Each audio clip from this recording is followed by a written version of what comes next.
Je peux me présenter à une élection importante au suffrage universel. Personne ne peut me l'interdire. Et j'ai autant de compétences que tous ces gens qui ont fait l'ENA.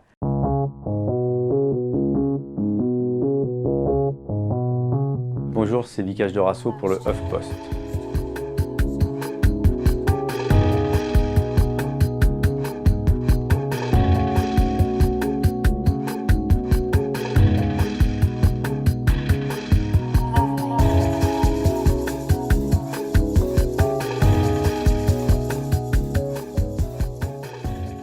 J'ai l'impression d'avoir toujours fait de la politique d'une certaine manière. Nous, les footballeurs, on fait les choses avec les autres, ensemble, et parfois, il y a aussi le match, quoi. Gagner et perdre, c'est des données qui sont de départ, et perdre, c'est une donnée qui est complètement intégrée, tellement intégrée qu'on l'oublie. Quand je perds un match à 3-0 à 5 minutes de la fin, je lâche pas, quoi. C'est pas fini. Nous, on pense qu'on va gagner 4-3.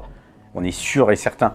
Et tant qu'il n'a pas sifflé l'arbitre, on croit qu'on va gagner 4-3. Je lâche rien, je suis persévérant. Moi, j'ai envie de mettre toutes ces valeurs, tout ce que j'ai en moi, qui m'a fait un jour marquer un but en finale de Coupe de France et donner la victoire au PSG, au service de tout le monde, quoi. Voilà.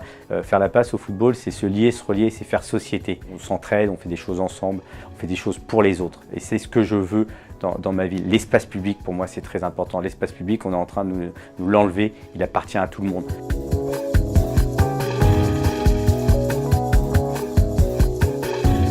Récemment, on a sauvé un petit terrain de foot dans le square de Burk, le square qui est aux Abbesses où j'habite, dans le 18e arrondissement.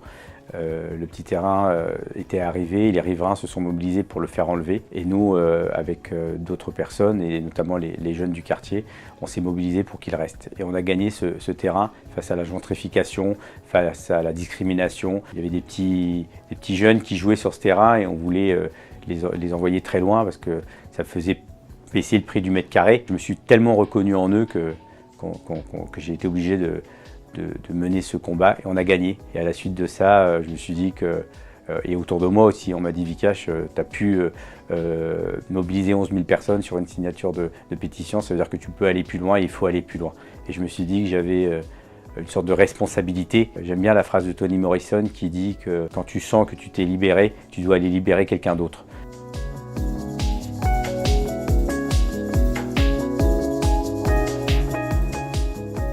Évidemment rien personnellement vis-à-vis d'Anne Hidalgo aujourd'hui, mais si je m'engage, c'est évidemment que je ne suis pas d'accord avec ce qu'elle fait et ce qu'elle propose aux Parisiens. Paris 2024, ça sera une catastrophe écologique et sociale, évidemment. Aujourd'hui, Paris en commun, c'est dirigé par Jean-Louis Missika, qui est un soutien officiel de Macron. Et Emmanuel Macron est un mec libéral et néolibéral qui donne aux privés et aux ultra-riches. Donc j'ai soutenu le PS, tant que j'ai cru qu'il était à gauche.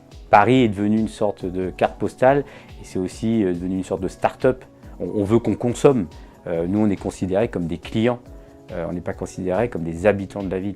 La mairie de Paris, c'est une mairie qui est ultra riche et qui a les moyens de se mettre au service vraiment des habitants et des habitantes. Je suis sûr que politiquement, on peut changer les choses. Et bon, voilà, on va gagner à la fin, c'est sûr.